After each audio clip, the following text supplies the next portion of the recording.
Welcome again students. आपकी आज second class safety management start कर रहे हैं। अभी काउंटिंग थोड़ी कम है स्टूडेंट्स की, प्रेजेंटिंग नहीं है। आप लोग जब भी ज्वाइन करते हैं तो प्रेजेंट सर करके बोला करो यार, पता तो चले कौन कौन प्रेजेंट हो गया है। गुड मॉर्निंग करते हैं सभी, अच्छा है, लेकिन उसके साथ गुड मॉर्निंग जय हिंद के साथ प्रेजेंट सर बोल दिया करो, मुझे पता चले मेरे स्टूडेंट्स कौन कौन प्रेजेंट हो चुके हैं। आगे बढ़ते हैं। कल फर्स्ट चैप्टर में आप लोगों ने बेसिक्स ऑफ सेफ्टी पढ़े थे। एक्सीडेंट क्या है, सेफ्टी क्या है। आज उससे थोड़ा सा आगे बढ़ते हैं। रिपोर्टेबल एक्सीडेंट आप लोगों ने पढ़ लिया है। तो एक इम्पोर्टेंट चीज़, एक्सीडेंट में और नियर मिस एक्सीडेंट में क्या फ़र्क है। एक्सीडेंट दोनों हैं और एक कमाल की बात यह भी है कि एक्सीडेंट रिपोर्ट दोनों की सेम तरीके से बनाई जाती है, सेम फॉर्मेट पे बनाई जाती है। उतना ही टाइम इसमें लगता है, उतना ही टाइम एक्सीडेंट की रिपोर्ट में लगता है। तो फिर ये नियर मिस एक्सीडेंट और एक्सीडेंट में क्या फ़र्क होता है। इसे नियर मिस एक्सीडेंट की जगह जो है हम लोग कभी कभी इंसिडेंट भी बोलते हैं, नियर मिस इंसिडेंट भी बोला जाता है। इसको डिफाइन करूंगा आप लोगों को मैं। डिफाइन करने से पहले एक एग्जांपल देता हूं, शायद बड़े अच्छे से समझ आएगा। एक शायद ये 2014 की बात है, तब विशाखापट्टनम में थी मेरी duty as a safety officer. तो वहाँ पे एक कॉन्ट्रैक्टर था, ठेकेदार था। ठेकेदार आपको पता है बड़े अकड़ू रहते हैं हमेशा। वो हेलमेट नहीं लगाता था कभी भी, और मैंने जितनी बार देखा उसको बिना हेलमेट के देखा। बहुत बार टोकता था, बोलता था अरे साहब कछु नहीं होता है, सारा 20 साल हो गया काम करते, आज तक नहीं हुआ था कि क्या होगा हमारा। लेकिन मैं बोलने से बाज नहीं आता था। तो एक दिन क्या हुआ, वो अंदर जा रहा था, कूलिंग टावर का काम चल रहा था वहाँ पे। कुछ लोग जानते होंगे जो कंस्ट्रक्शन में है, वो कूलिंग टावर को वो अंदर जा रहा था बिना हेलमेट के, खाली वो गमछा लपेटा हुआ था, गर्मी की वजह से वो भी। तो मैंने उसको रोका, मैंने बोला भाई, बंगाल का था वो, तो मैंने उसको इज्जत से बोला दादा आप हेलमेट पहन लो, अंदर काम चल रहा है। और वो भी कम से कम 100 फीट के आसपास था, 80 से 100 फीट की हाइट थी, और ऊपर मजदूर लेबर काम कर रहे थे। आपको ही पता है कूलिंग टावर में हाइट पे ही काम होता है सारा। तो वहाँ कुछ ना कुछ गिरता ही रहता है हमेशा, कभी नट बोल्ट गिर गया, कभी स्कैफोल्डिंग का क्लैंप गिर गया, किसी का हथियार औजार गिर गया, या कंक्रीट की जो डेब्रीज होती हैं वो गिर जाती हैं, सरिया कटे हुए टुकड़े, पाइप टुकड़े, सब कुछ गिरता रहता है। तो मैंने उसको मना किया, लेकिन वो फिर भी थोड़ा सा इधर उधर टालने लगा। तो मैंने बोला कि भाई आज चाहे कुछ हो जाए, बिना हेलमेट अंदर नहीं जाने दूंगा, या तो यहीं रहेगा या तो हेलमेट लगा के जाएगा।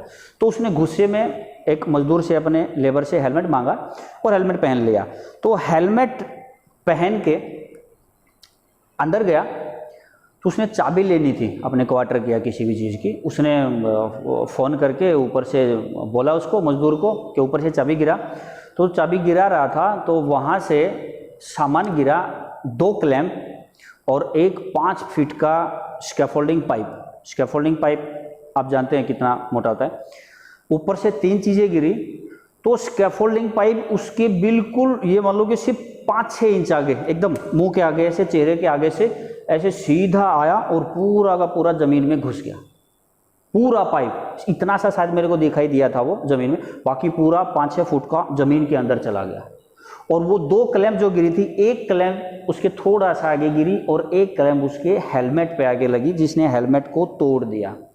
लेकिन उसके सिर पे कुछ नहीं हुआ, कोई चोट नहीं लगी। बाहर आके उसने मेरे से माफ़ी भी मांगी और उसने बोला कॉन्फिडेंस के साथ कि सर कभी ज़िंदगी में बिना हेलमेट के नहीं जाऊंगा। तो ये आप लोगों को मैंने इसलिए बताया, ऐसे बहुत हैं लाइफ के, बताता रहूँगा मैं। इसी को नियर मिस एक्सीडेंट कहते हैं बेटा। हिंदी में इसको कहते हैं बाल बाल बचे। सोचो अगर वो 6 इंच आगे होता और वो पाइप उसके सर पे आता, तो शायद वो शरीर के बीचों बीच निकल जाता उसको चीरते हुए।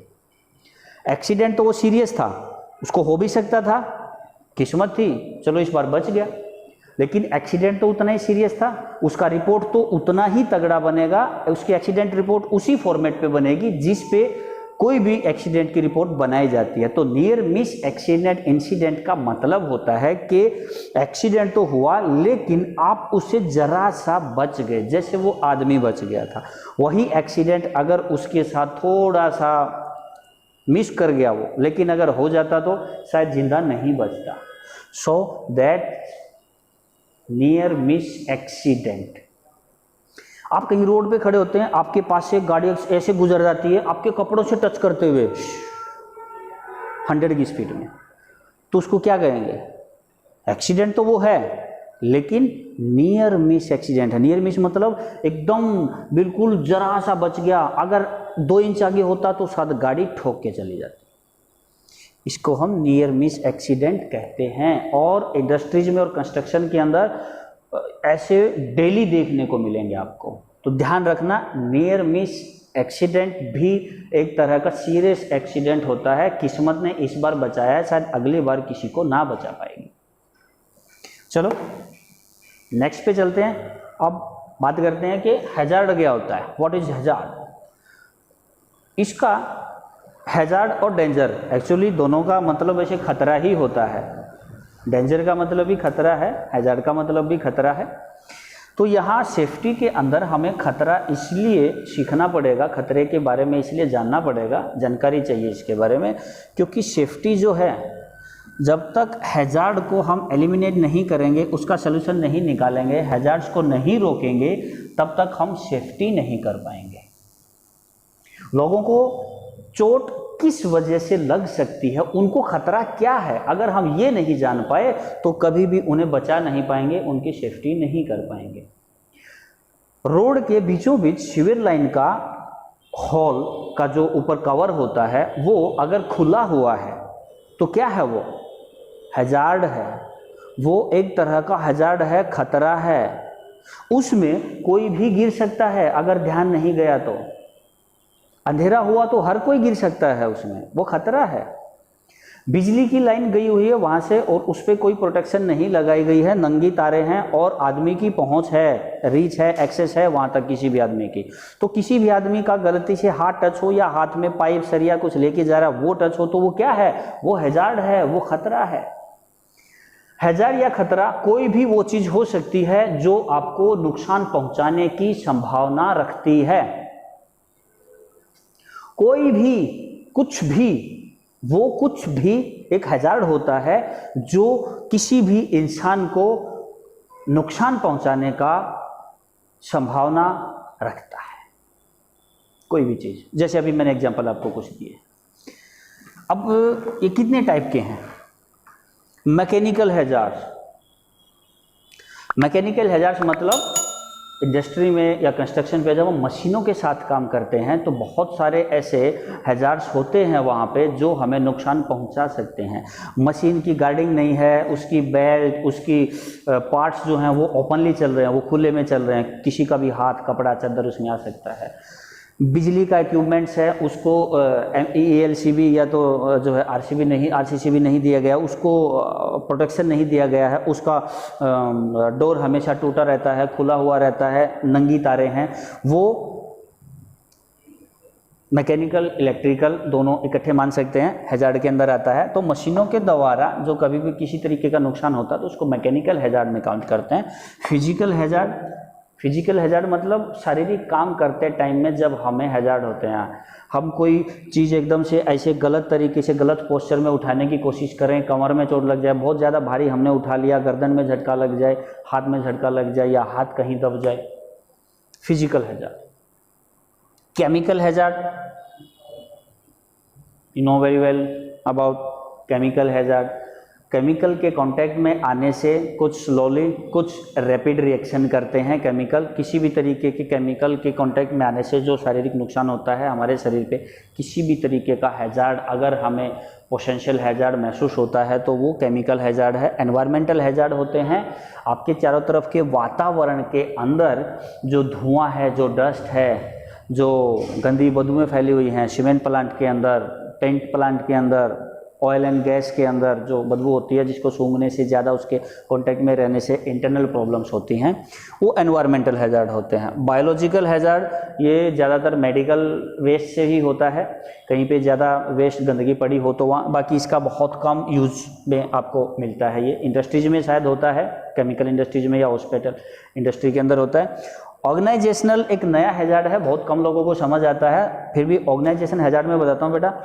हैज़ार्ड जरूरी नहीं कि सिर्फ साइट पे काम करने वालों को या मशीनों पे काम करने वालों को होते हैं, जो हमारे कंप्यूटर ऑपरेटर होते हैं या जो ऑफिस में काम करने वाले होते हैं या कहीं पे जो किसी मशीन पे बैठ के लगातार काम करते रहते हैं, उनको भी बहुत ज़्यादा ओवर वर्कलोड की वजह से भी दिक्कतें होती हैं, मानसिक तौर पर हो जाती हैं। बहुत ज़्यादा एक ही चेयर पे बैठे बैठे काम करने से कमर में दिक्कत आ जाती है। काफ़ी लंबे टाइम से स्क्रीन पे देखते देखते काम करते हैं तो 1, 2, 3, 4, 5 साल में धीरे धीरे उनकी आंखों पे भी इफेक्ट पड़ने लगता है। ये जो हैज़ार्ड हैं ये ऑर्गेनाइजेशनल हैज़ार्ड में आते हैं। ठीक है, तो ये चीज़ें आपकी क्लियर होती हैं। अब रिस्क की बात करते हैं। हैज़ार्ड और रिस्क इन दोनों का बड़ा गहरा कॉन्टैक्ट होता है। हैज़ार्ड क्या है? हैज़ार्ड वो कुछ भी हो सकता है जो हमें नुकसान पहुंचाने की संभावना रखता है। जिस किसी भी काम में ऐसी संभावना होती है कि मेरे को नुकसान हो सकता है। जैसे मेरी बाइक के टायर में हवा कम है या पंक्चर हुआ है और फिर भी मैं उसको लेके निकलूं, तो वो बिल्कुल एक तरह का हैज़ार्ड है। मैं बाइक को 100 की स्पीड पे दौड़ा रहा हूँ या 100 से भी ऊपर स्पीड पे दौड़ा रहा हूँ, तो वहाँ मुझे नुकसान होने का संभावना है या नहीं? अगर है तो वो भी हैज़ार्ड है। बिजली की तारें नंगी हैं, सिर्फ 8 फीट की ऊंचाई पे हैं वो, और कोई प्रोटेक्शन नहीं दिया गया है और नीचे मजदूर काम कर रहे हैं, तो कोई भी चीज़ शायद हाथ नहीं पहुंचेगा, लेकिन कोई मशीन आ सकती है वहाँ पे, हाइड्रा आ सकता है, जेसीबी आ सकती है काम करने के लिए, या कोई आदमी पाइप या सरिया उठा के ऐसे एक जगह से दूसरी जगह ट्रांसपोर्ट करे या उसको शिफ्ट करने की कोशिश करे तो भी हो सकता है, तो वो भी हैज़ार्ड है, करंट लगने का अगर डर है तो। अब रिस्क क्या है? रिस्क सिर्फ एक प्रोबेबिलिटी होती है।